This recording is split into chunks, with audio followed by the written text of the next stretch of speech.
Ladies and gentlemen, this is Genzio Media. We are out here at Bitcoin 2025 in Las Vegas. Now, for those at home watching, can't see what's going on behind the camera, but there's a ton of people. It's almost 5 o'clock. The venue is still super crowded.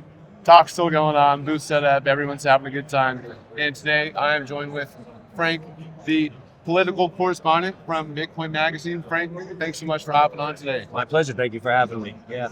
So it seems like you guys are a big proponent of this event, right? We are. So BTC Inc. It's an umbrella organization. We Bitcoin magazine, the Bitcoin conference, other Bitcoin entities as well. But yeah, so we work. There's a synergy between the Bitcoin conference and Bitcoin magazine. Yeah. Awesome. And now you're the political correspondent, right? I am. Yeah. I specifically cover the White House. So I've been there to interview some members of the administration, which has been cool. I know a lot of people have mixed feelings about this idea of politicians being more involved in Bitcoin. Personally, I'd rather have a seat at the table and be able to discuss it with them so that hopefully we get the right sort of policy instead of fighting against bad policy. Sure. So I guess, some people might think you have kind of an insider point of view, right? If you're in these conversations, right? So what's your personal sentiment? I guess, both what you would like to see in the industry and also what you, currently see likely to come in the near future. Yeah. Honestly, just sensible regulation. The most important things, I think, for most Bitcoiners, not just myself, but like the right to hold your own keys. I also cover like the Samurai and Tornado Cash trials, but the right to transact privately. All of this kind of stuff, I think, is really important. Otherwise, sensible laws. That's it. This SBR, the United States establishing a strategic Bitcoin reserve, interesting to me. That's great. I think it was inevitable that nation states would come around to it, so we're at that point. Otherwise, yeah, I think it's just keeping an eye on what policy gets put out there, what politicians are influencing it, and hopefully, again, having a seat at the table to maybe push back a little bit as a journalist to say, hey, the community doesn't really like this, and we'd like to see it move this way, and taking on some of that responsibility. Nice. Yeah. Now, I'm curious from your perspective as well, right? If we kind of look at, let's say, crypto regulation, it's almost like two sides of the coin, right? I feel like there's Bitcoin, right, which, many people say is a commodity, right? Some people still claim it's a security, so on and so forth. And then there's kind of like the DeFi side of things when you get into a lot more like fraud and AML things of that side, right? So I'm curious, from your point of view, how does that landscape differ, right? How is Bitcoin different than the rest of that bucket? So Bitcoin, if you're using the Bitcoin base chain, it's truly decentralized, right? You have the mempool, you put a transaction through, it's peer-to-peer transaction.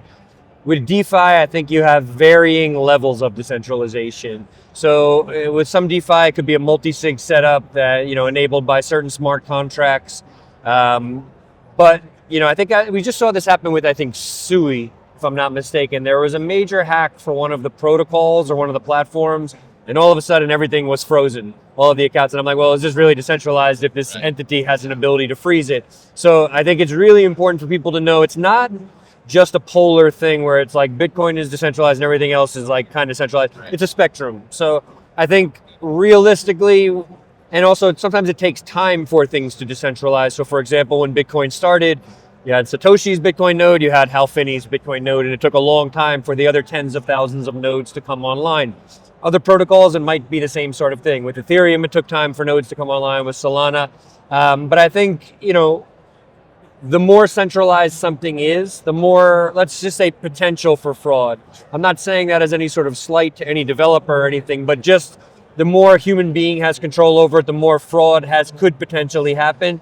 I'm not a specialist in doing research on how to figure out what is decentralized and what's not, but if you have any inroads to that, I would definitely look into something like that before using a DeFi protocol. Sure. Makes sense. Yeah, it's just an equation, right? Kind of like entropy. Yep. What do you think about kind of the different technologies that are being built on top of Bitcoin, right? Because I've seen a lot of talks around, smart contracts on Bitcoin, right? Whether it's Ordinals, whether it's, some layer 2 projects that are popping up. Are these things that you're looking at as well in your, regulatory scope, right? These things being built on top of Bitcoin? Yep. Absolutely. One of my favorite Bitcoin L2 projects is a project called Botanix. They have a booth not too far away from here. Hardcore Bitcoiner, but what he's doing is he's actually bringing the EVM, which is the software that is Ethereum, to the Bitcoin blockchain. Instead of using Ether on Ethereum, you would use Bitcoin on Ethereum, which sounds very strange to certain people. But essentially, you can differentiate networks and then the money on those networks. And that's what they're building. But I think that there's value there because personally, I think a protocol like Aave is really interesting. So the ability to borrow and lend on a layer 2, I think that stuff is really interesting. Again, where regulation comes into that is going to factor into just how much it's decentralized. I cite Botanix because I actually think they have a pretty good model. It's a network of multi-sigs, and it's a decentralized network of multi-sigs. Without getting too into the weeds there, based on what I've seen, that compared to other layer 2s, excluding Lightning, which is decentralized, but which is also just a 2 of 2 multi-sig. It's decentralized enough where you wouldn't be able to point to one person and say, oh, you could stop transactions on this chain or through this protocol or something like that. As long as that's the case, I think you can argue that you have a decentralized protocol. Whether or not the asset on that protocol is a security or not, I don't really know enough about that because I focus predominantly on Bitcoin.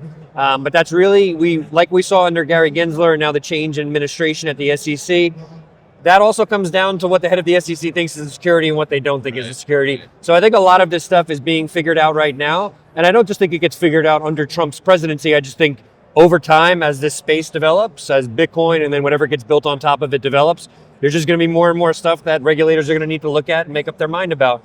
What we can do as people is make the argument with politicians, something I advocate for, write your local politician. If you really believe in a certain technology, Bitcoin or some other protocol built on top of it, advocate for it. Explain why it's centralized, explain why it exists in a permissionless nature and all this kind of stuff. Sure. Yeah, it makes sense.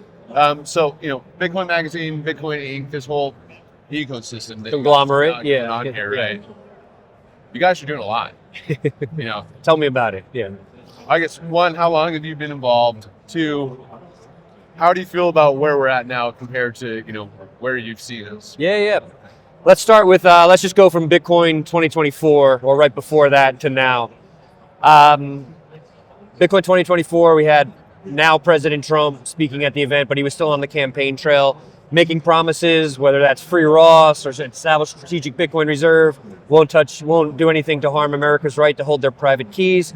He's making efforts, and he's either fulfilled those things like freeing Ross, or we're moving into a situation where he's signed an EO that established strategic Bitcoin reserve, and now we have other acts like the Bitcoin Act that are working their way through the Senate or Congress, where we now have, again, that would establish the SPR codified into law, as well as the ability for people to hold their private keys. That's what's most important to me. If this is all going to work, we have to hold our private keys. So I think we're in a far less hostile environment under the Trump administration. Is everything perfect? No, it's never perfect under any political situation. For many reasons. We even see with the Genius Act right now, which is not directly related to Bitcoin, that's a Stablecoin Act, working its way through the Senate. One of the things that a lot of the Senate Democrats are doing is they're pushing for more KYC on wallets and this and that. And if that happens with stablecoin wallets, it's probably only a matter of time before it comes for Bitcoin wallets. So someone said from the main stage the other day, the price of freedom is vigilance. So if you want things to move in a certain direction in this space, you need to do things to make the move. Now you could be like David Bailey, who owns this whole thing, the president or CEO of BTC Media, BTC Inc., who's here, making moves, getting the vice president of the United States here to speak today and stuff like that. Or you could be like you and I, maybe people closer to the pleb status where we can use our media platform to bring certain issues to light. But as much as code is law to a certain extent in crypto, law is also still law. And if we forget about that, we're also forgetting about the cypherpunk. Even the cypherpunk said, there's 2 things we need to worry about. We need to worry about code, writing proper code, and then we need to worry about the legal system. So we can't really forget about that. This is like a 2-pronged battle. Code, decentralization, all of that, and then the legal system, and we have to do our part in shaping that. Sure. Well, beautifully said. Thank you. Definitely agree with that. What are some of the things that you're most excited for? I can't say that I'm most excited about currently. I'll speak to that. So though I predominantly now cover Bitcoin politics in the US, I do still cover them abroad as well. But what excites me most, so I've lived in many countries. I've lived in rural Ghana, I lived in Venezuela under Chavez, and I watched hyperinflation happen in real time. What makes me happiest about Bitcoin is when people learn that it's a life raft, right? So it's a financial life raft. If you're cut off from the financial system, if your currency is hyperinflating. And I used to have a podcast where I would document a lot of what was happening in what's called the Bitcoin circular economies, Bitcoin Beach, Bitcoin Akazi in South Africa. So these economies around the world where people just use Bitcoin every day as money because either they're cut off from the traditional system. In places in Africa that I've been to, we have people who come from maybe a refugee camp. They don't have national ID, so they can't become part of the digital mobile money system. So Bitcoin is their life raft. That's what they use. Those stories can bring me to tears. That's what Bitcoin was built for. It was built not just to serve the unbanked. It was built to debank us all, right? To make this, ideally, we live in a hyper Bitcoinized future. And the people who are already living in that reality because they have to, because the world has imposed certain circumstances on them that they have to deal with, and Bitcoin is one thing that helps them deal with that. That's what really, aside from the work that I do with the White House and stuff, that's what excites me most about the Bitcoin space. Sure. Yeah, I think that is, something that is often overlooked, right? Is how adopted these technologies are in certain parts of the world, right? Africa, for example, but also lots of Latin America too, where the currency is just unstable or people don't have access to banks, right? It's a lot of stablecoin use, a lot of Bitcoin use, right? And that's just, it's adopted, that's what people do. It's not theoretical in those places. Right. It's not ideological. It's not theoretical. It's practical. It's what we want to do. And while I'm mostly kind of, I guess you would say, a Bitcoin maximalist, I'm agnostic. If people want to use other crypto, I don't really care. I just don't cover it. Sure. But stablecoins too, if I lived in a country like that, it's one thing for people to say no, just use Bitcoin. It's let people make their choices. If they want to use stablecoins, that's fine. I have no issues with that. Sure. On a philosophical level, it's a bit of a different story, but that is what it is. That's just my own opinion, and I'm not going to tell other people what to do with their money or how they want to preserve their wealth and time or what they want to use to spend to buy things. That's up to them. Right. Yeah. Awesome. Well, Bitcoin Magazine, right? What is it that you guys primarily focus on? I understand you're the political coordinator, right? Is there a certain, flavor of, Bitcoin politics that you personally focus on? So I'll start with broader Bitcoin Magazine. We are a Bitcoin-centric publication. So we will write about crypto more broadly if Bitcoin is mentioned in there. So for example, if Bitcoin is a part of that equation, I should say. So we covered some of the stand with crypto stuff because Bitcoin is a crypto asset and we're going to stand with crypto. That's what we believe in. Like I said, me personally, I'm totally agnostic. Use whatever you want to use. For me, Bitcoin, I use it as a savings technology, as money. That's enough for me. I use Bitcoin, I use Lightning.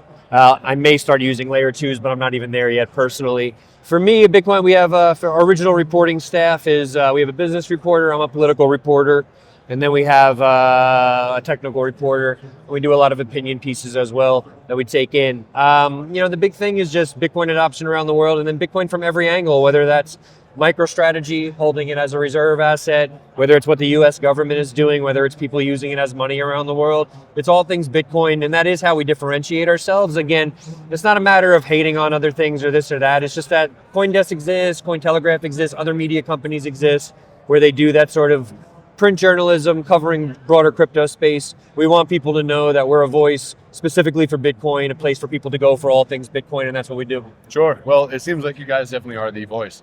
Appreciate it. So congratulations on that. Thank you. Where can people go to learn more about Bitcoin Magazine? Yeah, so bitcoinmagazine.com. We also do a print issue 4 times a year. Bitcoin Magazine Twitter, we have one of the bigger Twitter handles. I think we have 3.7 million followers, or at X, I should say, at Bitcoin Magazine. Our YouTube channel, at Bitcoin Magazine on YouTube.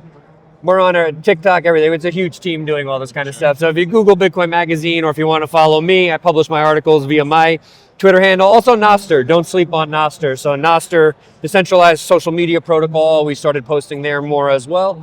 But yeah, Google Bitcoin Magazine, check it out, or Frank Corva, my full name. Most social media platforms as well, and that's it. Awesome. Yeah. Well, thank you so much. My for pleasure, hopping sir. on. Yeah, thank you guys for having me. Yeah. It's been a pleasure. Cheers. Yeah, thank you. Stay untamed with BC Game and make a prediction today and use code Genzio. Hey, what's up? But it's not something Genzio is afraid of. If you want to survive, you got to build a house. You know you do not understand that we do not